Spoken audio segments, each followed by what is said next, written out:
All right, so this is these three images of the book. Let me talk a little bit about the book. So we are coming up on the 100th anniversary of the destruction of the Greenwood district of Tulsa, Oklahoma, which the exact date is May 31st and June 1st of 1921. I like to describe this as our Wakanda. So for those of you who are familiar with the Black Panther movie that came out a few years ago from Marvel Studios, a lot of questions have been asked, well, where are our real Wakandas? Well, this is one. This was a Black affluent town, and so affluent that money circulated from the citizens throughout the businesses, et cetera. Somewhere is up to around 21 times before it left the Black community. This is very, very important because businesses, this was in many, many ways a self-sustaining community. Had banks, hospitals, airports, various types of businesses. And this town was destroyed because of their Black affluence, right? So one of the things I'm thinking about now, shouts out to a really good friend of mine, Bettina Love, who her amazing book, We Want to Do More Than Survive, looks at abolitionist teaching.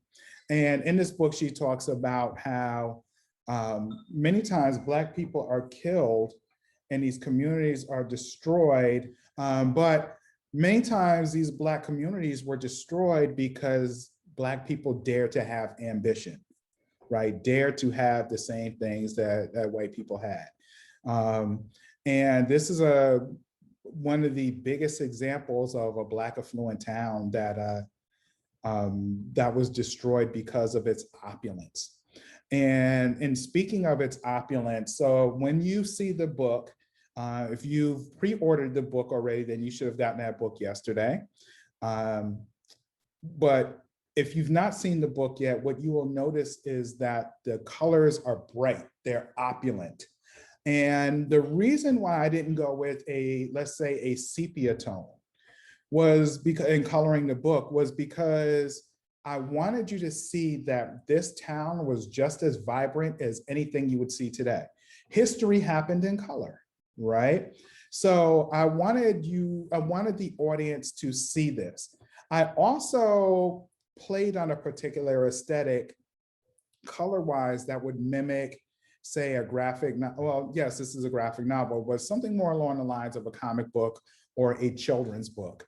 And that was me kind of playing with the idea that I wanted children to be able to pick this up. I wanted parents and educators to be able to discuss this subject matter with their students and with their children.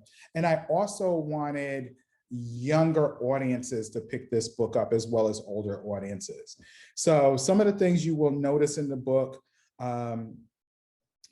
you will not notice in the book, you will not see, I wanted parents and educators to be able to pick this book up. And I wasn't sure if muzzle flares would be that determining factor in whether parents would allow their children or students to pick this up. So, and let me talk a little bit about, hopefully Alverne can join us, but let me talk a little bit about how this process happened. So Alverne, if I remember this correctly, Alverne had been talking to John, and he pitched a story about this subject. Like, he pitched a story about the subject matter. And if I remember this correctly, I was talking to John about this subject matter as well, because we're approaching the 100th anniversary.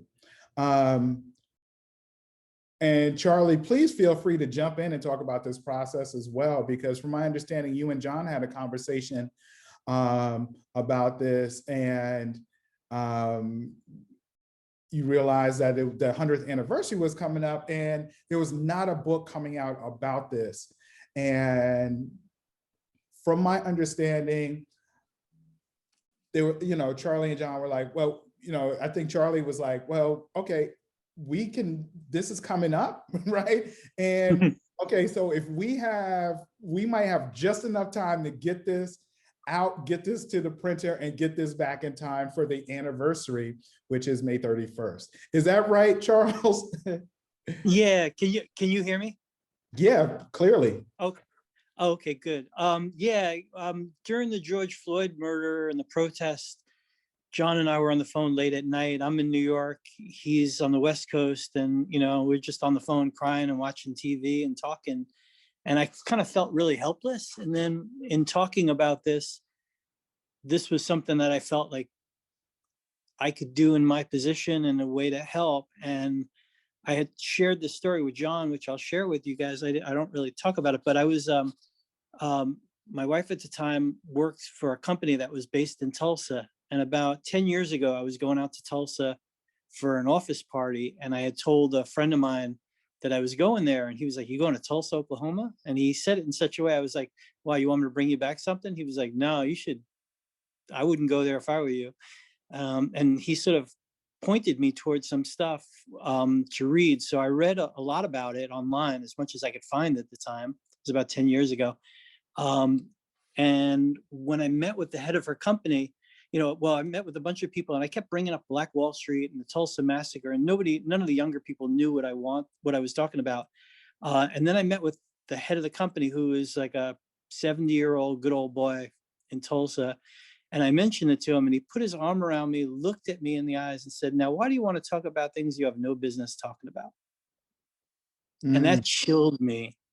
And I realized, like, that always stuck with me, but I didn't realize until John and I were talking, it's like, wow, this is like a secret they want to bury.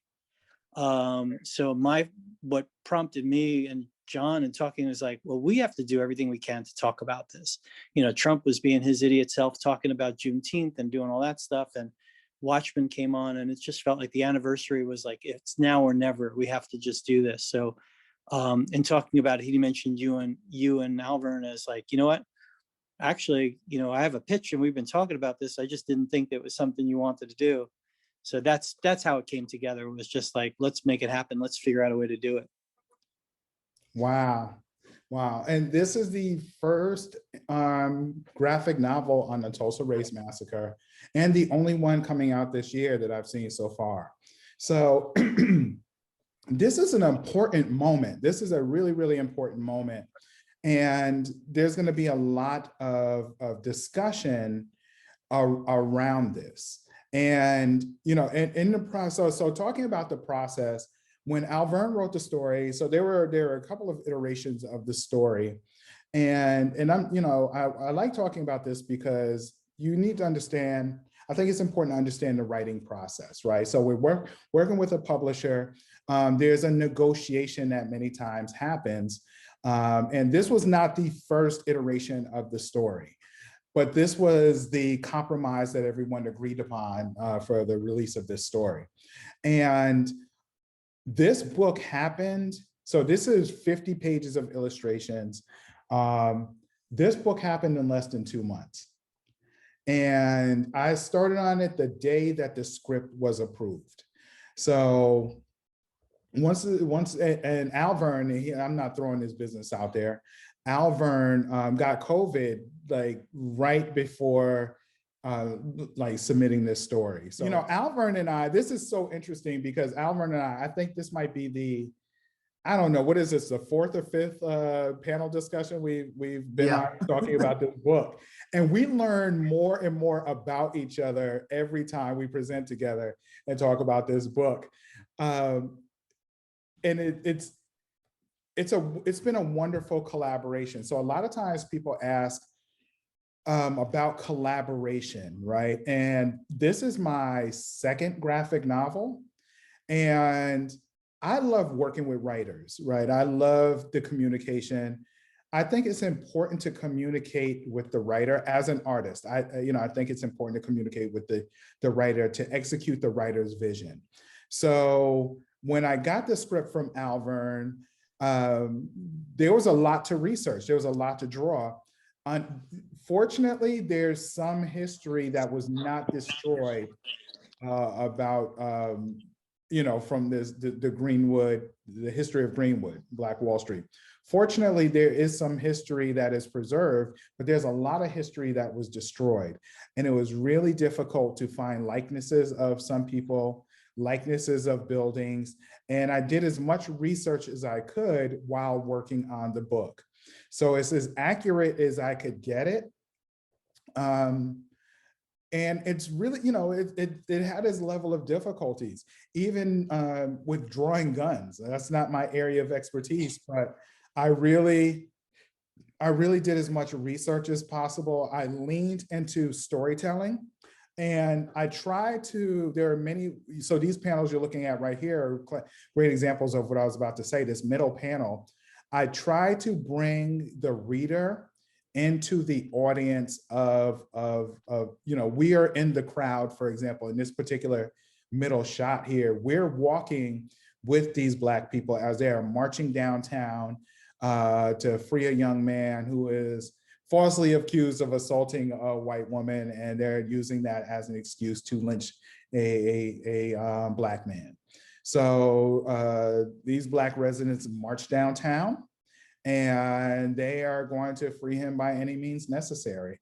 And we are marching with them. So no matter where you fall in the commentary of let's say Black self-defense, or in the history of this moment, we are on the side of Black people, right? So I think that is really important as a storytelling device. I'm going to make you feel this moment, whether you want to or not.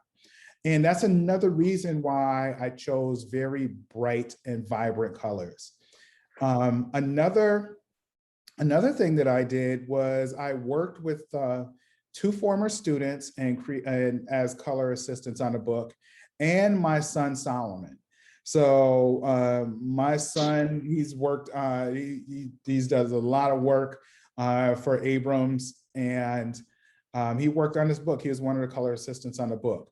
You will notice that the foreground colors are the foreground figures rather are the only ones that have highlights. All the other figures in the background are flat color.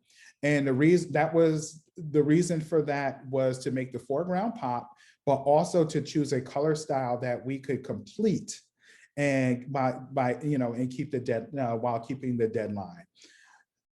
What else can I say about this? Alverne, that's pretty much where I was in reference to talking about process. There's so much more to talk about.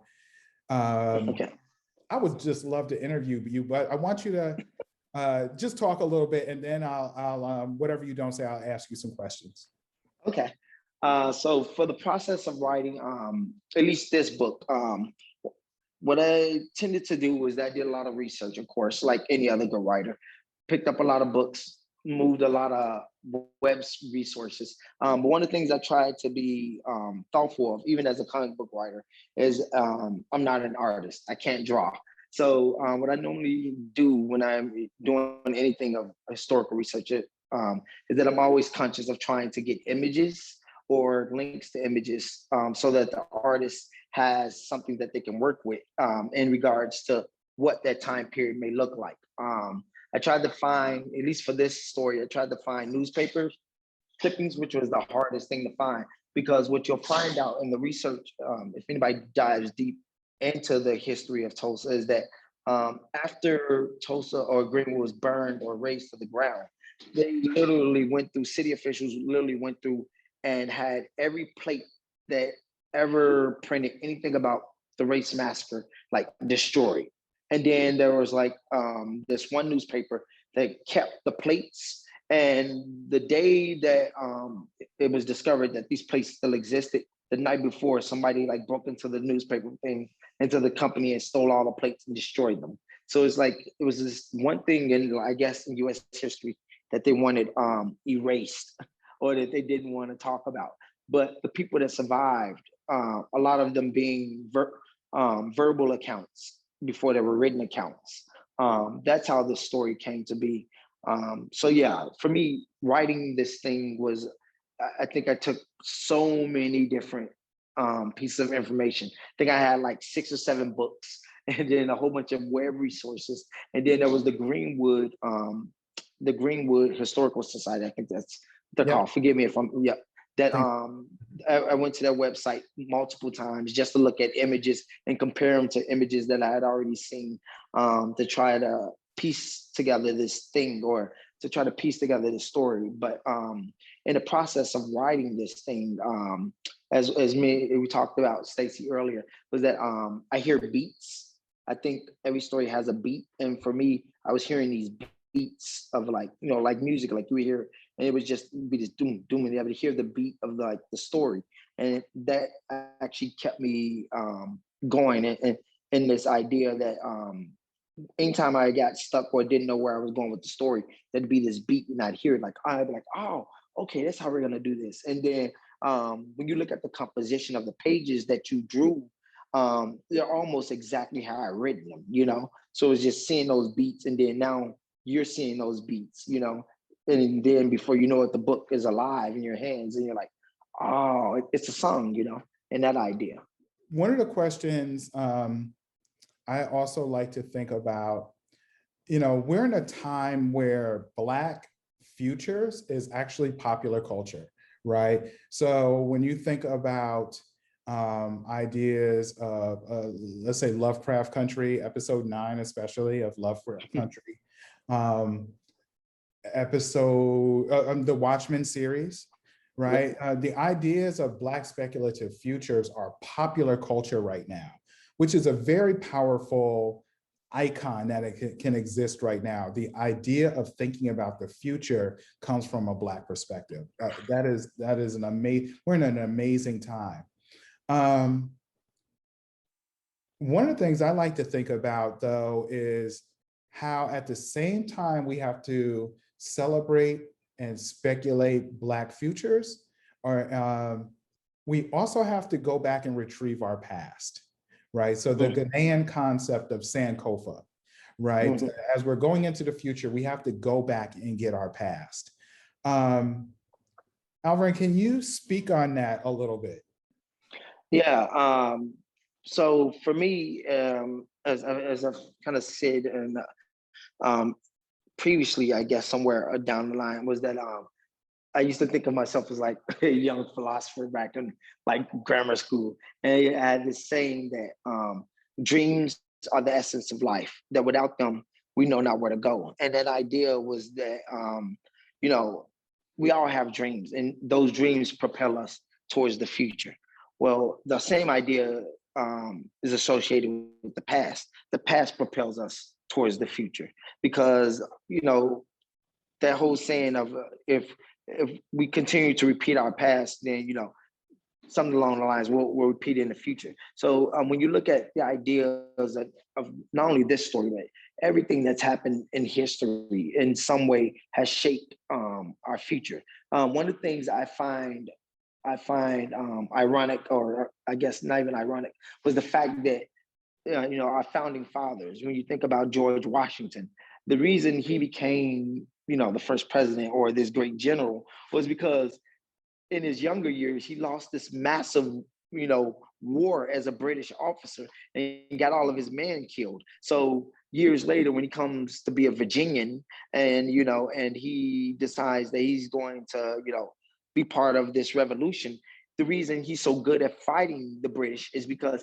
he used to be a British soldier. So he understood all their tactics. And so it's funny that like that one war that he lost where all of his men died, that's what changed him and made him a good general. It wasn't, you know, he wasn't a great general before that, but the fact that when you look at like how this country sometimes is built on these ideals of people, you're going, man, is that God's plan, or is that ironic that this guy would go on to be, you know, one of the founding fathers of our country? And the same thing goes with the idea of telling this story of Tulsa and other stories like it, was that by realizing or by seeing what the past has given us, not only in terms of this great society, almost like a utopia in some ways, you know, that existed we can also see the other side of that coin, all of the evilness, the darkness that came with it, with Jim Crow and with the rise of the Klan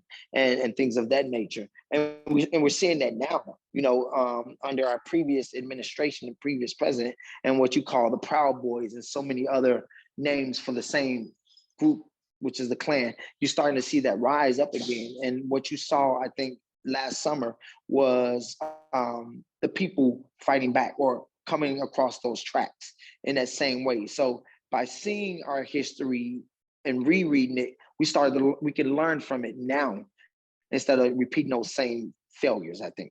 I also want to say, in reference to process, I did reference one of the pages in the book, toward the end of the book. I took a screenshot of Lovecraft Country, and I believe it was episode 7 or 8, whichever one takes place in Tulsa. I want to say that might be episode 7, I think it is. I took a screenshot of that and I drew over that. And I did that intentionally because I'm a fan of hip hop. So I like to shout out influences, and I like to think about sampling and remixing and process.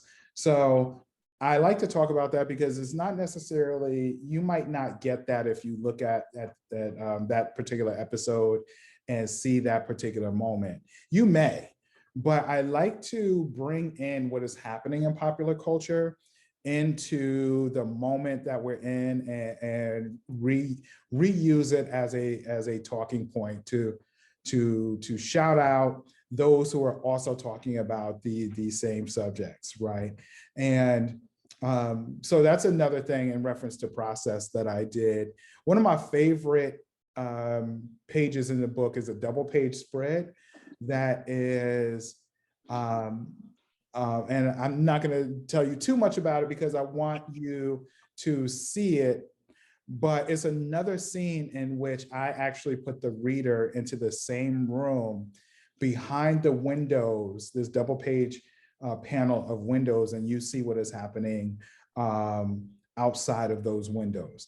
You, once again, as a reader, we as the reader, as the audience, we are on the side of Black people defending their homes, right? So no matter where the reader falls in the commentary, whether they agree or not, we are on the side of Black people in this moment. And that is something I like to do with my art many times. I believe it heightens the inquiry, right, around why I might be making the work, why I might be thinking in these particular ways, et cetera, et cetera, et cetera. And I'd like to ask a question since we're starting it off. During your process, you said a lot of it was, you know, just verbal stories and histories. During your research, did you work with any of the families of the people who had once lived there, or talk to them, or you know, how did that work out? Interesting. It's interesting. After I came off the 10 House Graphic Scholars Program, one of the women I ended up meeting actually lived in Oklahoma, in Tulsa. And one day I was talking, before we even started this project, I was like, man, I got this idea I want to do for Tulsa. And she had invited me down there. But at the time, I didn't know I was going to write this book.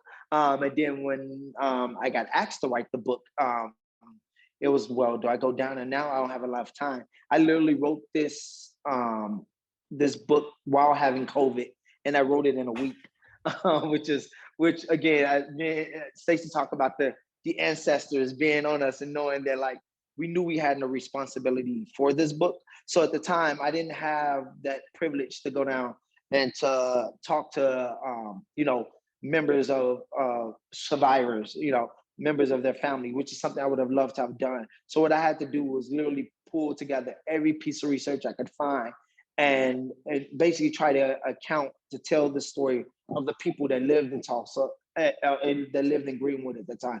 But also thinking about the idea that in writing this, since I couldn't talk to certain people, because half the time their families probably still weren't there, and if they were there, I just didn't have that resource, was then how do I honor them the best way I could, you know? And that's what I set out to do, to make these people as, you know, as real as they were in real life. What's up, man? So I want to ask a question to Black Star, Stacey Black Star Robinson. Sure. And I'm trying to pull your book. I'm trying to find your book too, so I can shout your book out. Don't worry about that. Man, it's so hard. We're talking about you today. We're not talking about me. So relax. So I need to ask a question. You know, you produced this book in a very compressed period of time. Yes, 2 months. Less than 2 months. Right. And I would talk to you periodically as you worked on it. Mm-hmm. How did you know, I right now, particularly at this point in my life right now, I'm fascinated by labor. Yes, you are. And what it takes, the price that has to be paid to get from a starting point to a goal. Mm-hmm. How did you keep yourself going? Because there were a number of days I remember you were just exhausted. Oh, yeah. How did you keep going? What was it that made you continue to push through beyond just, oh, you're trying to be professional, but then how do you the task, what did that involve? Yeah, so thank you for bringing that up, because I did want to talk about that. So originally when John and I, Tim, John and I are— I'm sorry, Timmy, man, get the name right. Yes, Timmy, John and I are in a text thread where we share, story ideas, everything that we're working on, and everything. And, if I remember correctly, when John and I were talking about this in the beginning, I was not the artist he had in mind for this book. And I believe he had another artist lined up initially. And as we were talking about it, I was like, this is my research that he's talking about. I'm like, so my research deals with Black liberated spaces, or spaces where Black people have agency, right? And the only space that I can think of on the planet Earth where Black people are free anywhere on the planet is inside the decolonized Black imagination. Any other place, once made physical, is co-opted, it is colonized, it is destroyed, right? So I look at spaces like Reverend Dr. Martin Luther King's mountaintop in the Promised Land, where he said, I've been to the mountaintop, I've seen the Promised Land, I may not get there with you, but I've seen it. Well, he didn't give us the longitude and latitude of that. So where is that Promised Land, right? Where is outcast Stankonia, right? Where is Prince's erotic city, right? Right, so, I looked at this to answer your question, Tim, when John talked to me about this book, and I was like, man, I want to do that book. He's like, you want to do it? I was like, yeah, I want to do that. That's my research. I have to do this book. Here's the other thing. I knew that the summer of 2020, I remember that climate. Remember that climate? I knew I would get the book done in less than 2 months. The deadline was 48 pages in the 2 months, and we could get it done. I knew I could get that done, but if somebody else were to do that book, I don't know if it would have gotten done. I felt the call of the ancestors, right? And I answered that call, and it was a lot of work, and I am single. And my son is self-sufficient. Not for lack of trying, the ladies be after him, folks. No. Yeah, I spend my time behind this desk, and that's how that book got done. Because Stacey, you mentioned that there, that panel or spread that you're super proud of. I was wondering if Alverne had a story point or beat that he was extra proud of during writing this book. Oh man, that window one probably is, yeah. So I think it might be that one. There's another one I think that's very similar to that one where it has to be the spread 1, 2, yeah. Where it's like, I think the spread originally, that spread had like 16 panels in it, but each panel it was like a mini story within a story, where each panel told a series of events that were happening outside this window. So I think that actually that might be my favorite. Or I think the one that really grabs me is that full page spread of Booker T. Washington. It's just something about how he's standing there with his arms wide open and declaring that Greenwood is Black Wall Street. Yeah, just every time I see it, I'm like, yeah, it is. You know. So yeah, that might be the one for me. I have a question. You both brought up Watchmen and Lovecraft Country throughout your discussion. And, you know, I remember going through, because I have to confess, I have had a 2020 myself. So I have not had the chance to really binge the TV that I wish I had. And I was going through for Black History Month, trying to feature Black stories by Black voices. And I realized that Lovecraft Country did not fall into that category because it's directed by a white woman. And as is Watchmen. And of course, the original stories are famously written by white men. So, you know, what is the difference between strong Black characters and, you know, really impactful stories told in these modern ways with white voices still involved versus Black voices telling a Black story? I think when you look at specifically, I'm going to talk about Watchmen to a degree because I know some of the screenwriters behind the scenes were Black women and Black men. And I think in this idea of Hollywood trying to be more inclusive and trying to tell stories of people of color, it's always interesting when you have a character like Knight who is Black. And if you have a writer's room with no one of color, especially a Black person trying to tell, and you're trying to tell that Black story, at some point you started to see that there's no authenticity to the story. Not that meaning that as Black people we talk a certain way or act a certain way, but it's about the moment of experience that that basically what I think W.B. Du Bois called, when you walk into a room, that significant experience. It just slipped my mind, but it's that idea of that shared experience that you have to go through it, you know. And I'm not saying that, it's basically like saying you as a woman, you have a shared experience with other women that I can never understand as a man, you know. But it's the same experience of the idea of that when you have Black characters or characters of color and you have nobody that represents that character, then that becomes an issue of authenticity. When you think about the latest Oscar winner in Midsommar, not Midsommar, forgive me, and No Man Land.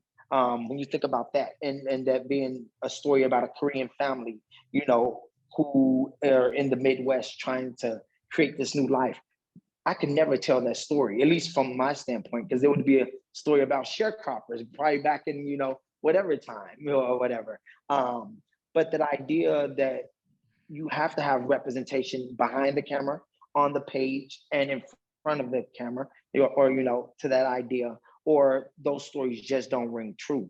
You know, the whole scene in Watchmen between the Louis Gossett Jr. and Regina King is it's authentic because it's a shared experience that if Louis Gossett Jr. had been white, it'd be like, wait, what? You know, you'd have to go back and try to explain it, and then it just wouldn't ring true. And I think when you think of these stories of people and people of color, you have to consider that, again, it's not about, oh, you talk a certain way or you act a certain way. It's about an experience that comes from that ethnicity or that group. And me and Stacey were talking about this earlier at some point, was that you know, we talk about Americans. Well, the Native Americans that lived in Oklahoma were the true Americans. They owned that land. And you know, at the beginning of the book, I wanted to show respect to that, you know, and acknowledge that they were there first before any of us ever came. They were there, and I wanted to show it in such a way that I wanted to acknowledge it, but also say that I can never tell that story, because not that I'm not I couldn't do the research for it. But because I'm not Native American, it wouldn't come from a place that's true. It wouldn't come from a soulful place. It'd be me trying to retell a story just for the hell of telling a story because I can, instead of there being a moment where I'm hoping somebody is listening and they're gonna go and tell that story of those Native Americans that lived on that Oklahoman land and that actually lived in Greenwood and in Tulsa. Because I think you have to have authenticity in your voice as a writer and as a storyteller. I think, so I always like to, I'm a fan of comic books. I always like to think about how I grew up, reading comics. And I remember still to this day, my favorite superhero is Spider-Man. Spider-Man's Peter Parker Spider-Man even, right? And I was like, how does this 16-year-old white kid from Queens, how do I still relate to this guy as a 49-year-old Black man, but I do. And it's because of the way he's always been written. You've never ever watched a movie about you've never watched a Spider-Man movie and you've never read a Spider-Man comic book that's about Spider-Man. Every single movie you watch, every single book you read is about Peter Parker. And that is the genius of how Marvel has always handled that character.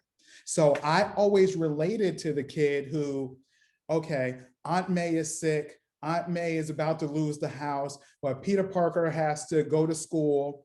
And on the way to school, what the lizard is attacking, Dr. Octopus is attacking. So he has to fight Dr. Octopus, but at the same time, he has to be his own photographer because he has to take pictures, which means he has to be an in-air, in-action graphic designer. He has to pose before the camera, the shutter goes off, get the really cool pose, right? He has to get these pictures. He has to defeat the enemy, make it to school on time, which he's always late. He always loses his job or whatever. And then he has to really be the best salesman to sell those pictures to J. Jonah Jameson, who hates Spider-Man, right? But he has to get that money so that he can save Aunt May's house, right? Now, right? So I always, for some reason, I always related to that, like that balancing. There are times where you have to carry all the groceries at one time, right? Most times you don't. Most times you just don't want to make that second or third trip. But there are those rare times where you have to carry all the groceries at one time. This particular moment in our history, I felt like we had to do that. But I wanted to talk a moment. I felt like I needed to carry all the groceries of the summer of 2020, right? And like there were a lot of projects coming in and I had to say yes to a lot of panel discussions, a lot of gallery exhibitions, a lot of, just to respond to the moment because we had the ear of America. We had I gave lectures in Switzerland. I gave a lecture to Dropbox, right? Stacey, how are you as a Black artist speaking to this moment? Talk to us, right?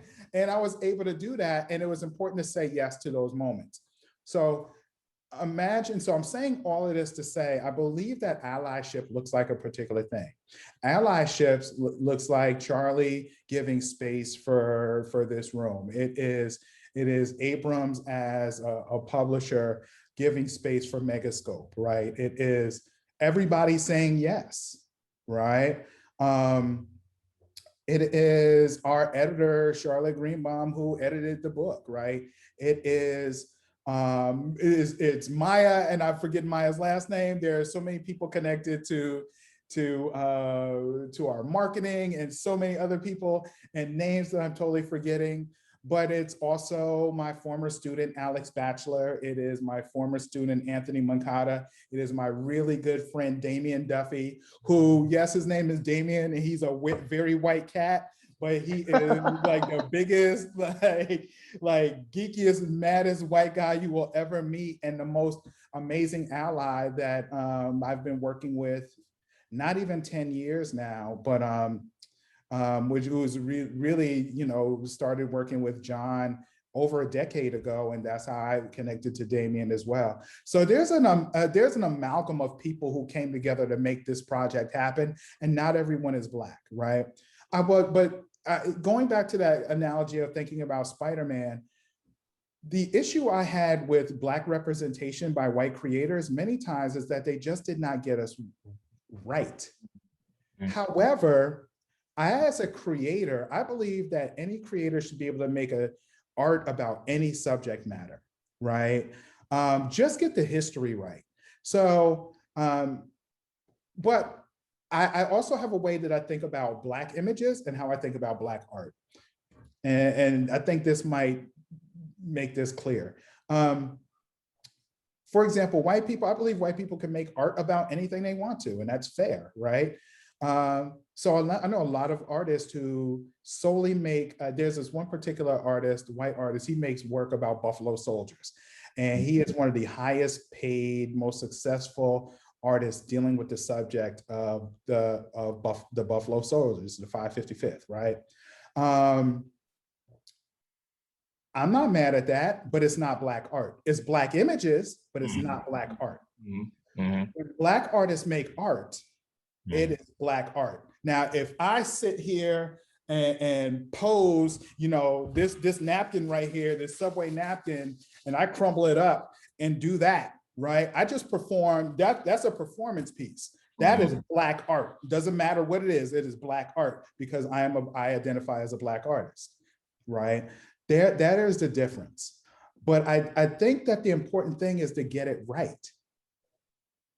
You know, I want to make stories about women. People ask me all the time, Stacey, you need to, you know, and I have women friends. Most of my friends are women. Stacey, you need to make more art about women. About half the images I make are about women, but it's never enough, right?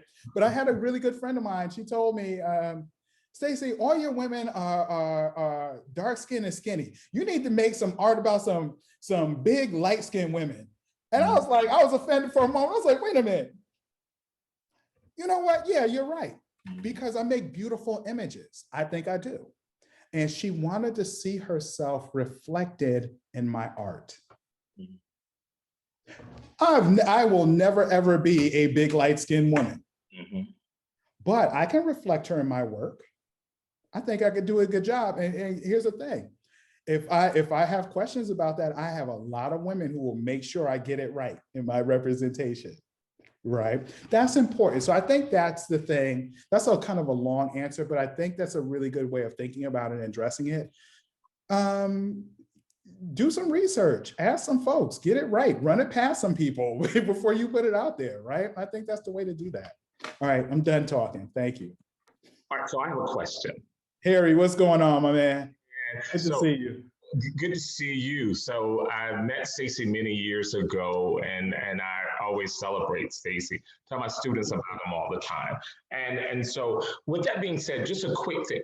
Alverne said something earlier about sharecropping, and to me, being a Southern Black male, and I tell people, I said, I am 1 foot out of the field because I'm first generation college and all that brings along with it. But also, I grew up on that tail end of the rural worker. And so going to college was a major event for the family in itself. And when Stacey spoke of being a Black artist, you know, that's a part of who I am too. With all that being said, as an educator, one of the things that I was wondering, will there, and maybe there is already, will there be teacher resources in order to make sure that the lesson plan is done well? Because a lot of times, you know, bias, a lot of times bias can get into, you know, the preparation and execution of things. So I was just wondering, would there be teacher resources and not only for Tulsa schools, but, you know, just for schools in general, because I know educators who work in the area of, you know, especially like social studies and history, who would embrace this. And I want to be able to lead them to it, but make sure that it's being done in a favorable manner. So there are 2 essays in the back of the book that give context to the history of Tulsa. One deals with the Native American perspective from a Native American scholar. In reference, Charlie, can you comment on that more? Will there be educational resources connected to this project that that are curriculum based for educators? Yeah, I was just looking on our website, and I don't know if it's up. I'm trying to get on there, but we have a teacher's guide that we're doing, which will be free and downloadable. I believe that if you haven't seen it already, that means that it's still in the works. But you know, you'll get to see it and approve it and weigh in on it. And the goal is that this will be, like I said, on our website, abramsbooks.com, under the title Across the Tracks, and then you could download it, use it for free, use it in classrooms, and it would have a holistic approach of how you could teach Tulsa, the massacre, and contextualize what happened and teach it in class. So hopefully that resource will be up soon if it's not up already. And feel free, I didn't see who asked the question, but feel free to reach out to Abrams or whatever if you can't find it, and we'll make sure you're hooked up with it. And Harry, I will when that is up, I'll post it. I'll make sure that I post it. You're on my page. Usually we see each other, we talk. You know, you'll see it. But that's a really good question. One of the things that Laura mentioned in the beginning in my bio, that I work with John John and I are a collaborative duo called Black Kirby. It looks at the work of Jack Kirby, and we examine that through a critical lens. Jack Kirby being the father of modern comics, who everybody, if you've ever watched an X-Men movie or any of the Avengers movies, that is the work of Jack Kirby and Stan Lee, those creations. So you're familiar with Jack Kirby's work. But one of the things that we do with our exhibitions is we actually create a curriculum, a study guide, a curriculum, and a bibliography for educators. So you literally can take a picture of our book list and our curriculum, and you can actually go and teach our exhibition. Right, so that is something that we work as educators for that very reason. Harry, good question. Tim, you had your hand up. Yeah. Hey, so this is for actually both of you guys today. So this book is out. You guys have made history. I'm very proud of both of you. What's next? Tenure. No, okay. I'm sorry. But wait, hold before, because he started to talk about tenure. Yeah, I'm talking about in the graphic novel space. What is next? Tenure. I'll answer that. Go ahead, Alverne. For me, it's I got something in the works that I'm hoping Abrams is very interested in. I think they are. I don't want to give the story away, but it's something that's going to literally blow everyone's minds. I think it's set in World War II, and it's about so it's just a true life story. And this is something I've always talked about, that not only as Black Americans, but as people of color. Like, when you find out pieces of history that you didn't know exist, it changes your perspective of who you can be and what you can be. Because a lot of times, especially in this country, and sometimes you're told that you can only go so far, or that you can only do a certain thing, or that you're supposed to act or be a certain way. So for me, it's about finding those revelations in history, and kind of bringing them to the forefront sometime, or those stories that are unknown. So I've got that graphic novel. I got a crime novel coming out in October, and then I'm working on some other graphic novel stuff. I got something I'm doing with 133 Art. It's a manga with Jason Reeves that I'm kind of in the shonen era. So I'm always working, just creating stuff. So yeah, that's me. The next thing I'll be working on project-wise is I'm going back to a project I started on my residency at Harvard last year. And it was, I'm very grateful for the COVID era. I always like to say, I'm grateful for the COVID, but I mean, pardon me, I'm grateful for the quarantine, but not the COVID, right? I'm very grateful for the quarantine. It allowed me the ability to imagine, one of the things I like to say is that the things that we're working on in the COVID era will determine how we exit the COVID era, right? So if you look at 100 years ago, we were exiting the Spanish flu, World War I, women's right to vote, Red Summer, the Tulsa Race Massacre, and out of that, and then we're 90 years from the Great Depression, right? But out of that time also came the Harlem Renaissance, right? I'm saying that to say a point, right? The COVID era forced everyone inside, and people could not run from their television. So everybody saw what was happening in the summer of 2020. But in that time of the earlier days of the quarantine, I was able to, because I wasn't teaching, I was able to do something that I've been wanting to do for years, which was dive into my family history. I did the 23andme.com and Ancestry.com, and I found out some things about my African ancestry, and I started creating work about it. I haven't been able to work on that project as much since the summer of 2020.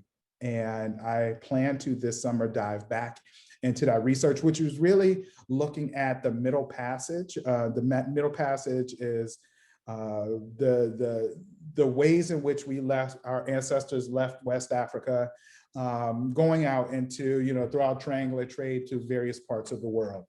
And in that came our spiritual technologies, our music, our belief systems, et cetera, et cetera, et cetera, which I'm diving deeper into. And I'm looking at these not only as our ancestral culture, but also the way in which we heal the world. So the Middle Passage becomes a metaphor that in many ways is inspired by Tom Feeling's book called The Middle Passage. I'm looking at it because I just bought it. I just bought it again. You can't see it because of my background. Okay, I'll try to hold it at an angle. I just bought this book again. I bought it 30, 35 years ago, whatever. But I'm diving back into my own family history to kind of excavate some understandings, but to look at that as a way of thinking about Black liberated futures by going to our past. I believe that our future is, we will get to our future by excavating our past. I believe that. And I think that, like I said, Afrofuturism is a way of thinking about a better world for all of us. That sounds really cliche and corny maybe, but I really do believe that. And I think the answers lie in my own family history. So that's what I'm gonna get back into and working on this summer. It's a lot of work though. Actually, I have a question since you sort of bring that up. Stacey and I were talking a little bit before the program started about my time. I lived in Arkansas up until recently, so I still have a lot of friends and a lot of connections to what's going on over there. And a friend sent me a link to it's SB 627, which is a bill to prohibit the propagation of divisive concepts. And there's a lot of these kind of bills being passed right now in a lot of states. As someone who both of you have made it a goal with this book to confront the erasure of history, how can we, especially using art, but just in general, continue to do that with these, in the face of these kinds of bills? Oh, my mom is on this line. I gotta be careful how I say things. And see, I wasn't even gonna cuss, Mom. I wasn't even gonna do that. You'd have been proud of me. I wasn't gonna do my Sam Jackson impression. I will say it like this, and this is what I meant to, it's like, oh, my mom is here. I realized last summer, probably for the first time in my life, that I wasn't scared to die. I also realized that in a particular way, I regretted making children. I love my children. I love being a father more than I love being anything. If I had to give up, if I had to choose between being a father and making art, I would give up art. I love being a father. I say that because I don't have to make that decision though, right? So here's the thing. Last summer really showed me that I'm willing to die for my belief system. I've been put on this earth, and I believe I've been called. I truly believe I've been called. I think I do an amazing job with the work that I make. I think I'm an amazing artist, an amazing educator. I just see it, I get it. Everything is considered divisive when it comes to the liberation and unity of Black people, right? So the artwork that I make is that, the conversations I have would be that, the music that I spin. I collect records and I spin records and I work in a tradition, right, of decades of artists that came before me. I believe that Black Liberated Futures is also me in the gym dropping weight. I'm coming down from 300 pounds, right? And I make all of this public. That is divisive, right? I believe my cooking in the kitchen and making healthy meals is also Afrofuturist and activist and militant, and that is also divisive. The people need this though. Like, I have an audience of people who follow my cooking on Facebook, and they're becoming healthier because they're following my page. That's powerful. It's not about my getting props. I want people to live and be healthy and be alive and fight tyranny, right? I want us to win. So that means in the process of this, it might happen where I die like many of the people who were my inspirations. Malcolm X is one of my biggest inspirations. That's why I live publicly, because he lived publicly. When he was following the Nation of Islam, Elijah Muhammad, he regurgitated all of that. When he had issues with the Nation of Islam and Elijah Muhammad, he made those very public. When he made his pilgrimage to Mecca and came back as El Hajj Malik El Shabazz, he lived very publicly and he stated his next goals. He was killed in part because he was going to work with Dr. King.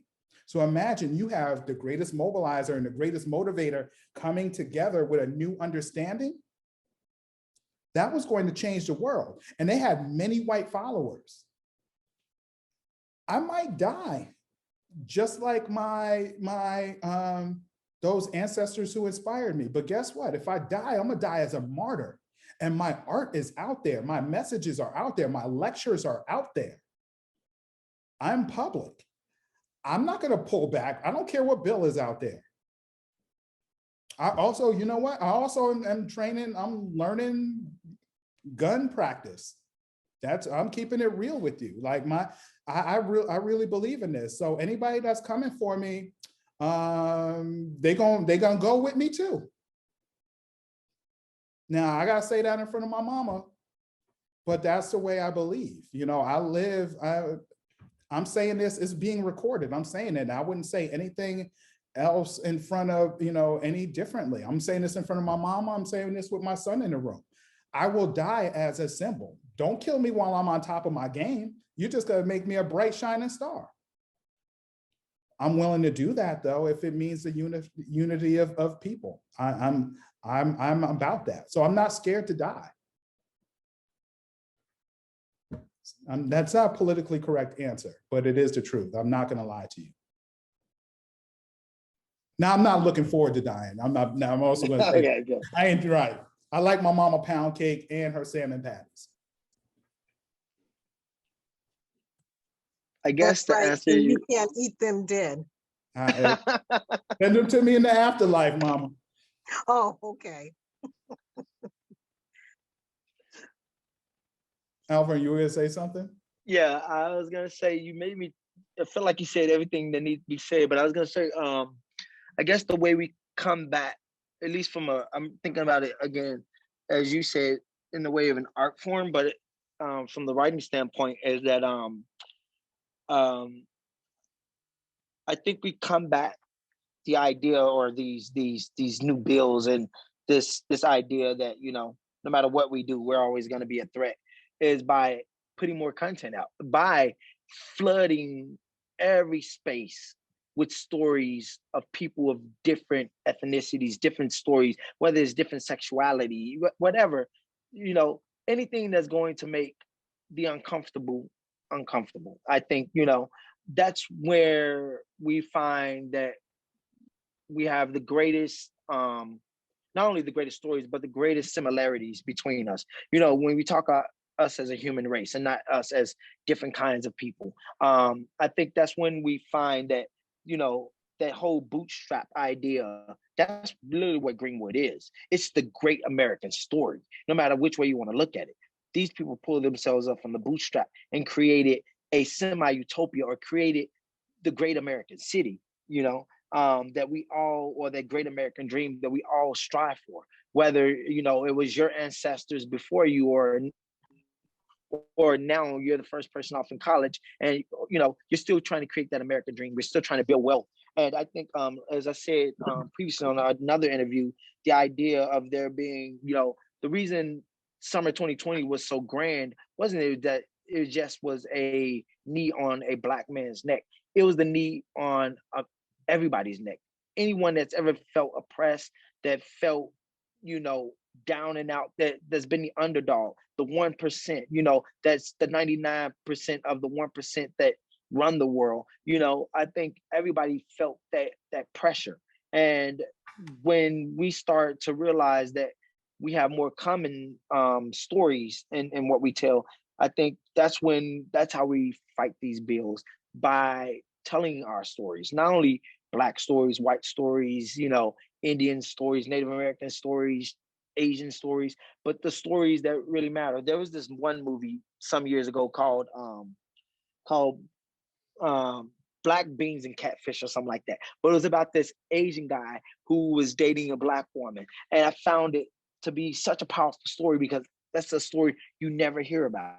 You know, you always hear about the opposite of, like, oh, a Black and a white woman, you know, or a Black and white, but you never hear about an Asian and a Black person dating. And so that was like, but it was a common story just about their relationship and love.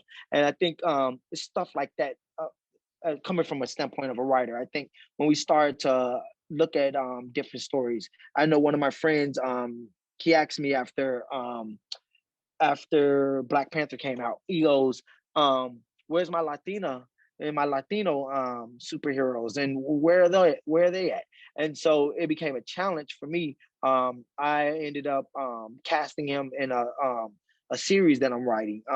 There's going to be, you know, an online series, but then they got me thinking about other representations. And then I was like, okay, the next thing I wrote was a comic book with this female Asian lead. Again, I have no background in being a female or being Asian, but it was a challenge to go, okay, I'm going to write about other people other than myself, and try to expand on these stories so that we all see ourselves, you know, at least that's how I see it. I wanted to go back to something I said earlier. I said that I regretted making children. What I meant was I regretted bringing them into this world, you know, where they experienced the summer of 2020. That's what I meant by that. I will also say, in this particular time, yes, it might sound extreme to talk about, I could be killed in the process of doing this. The reason I go directly to that extreme is because that's what happens to Black people who are just pumping gas and playing music loud, right?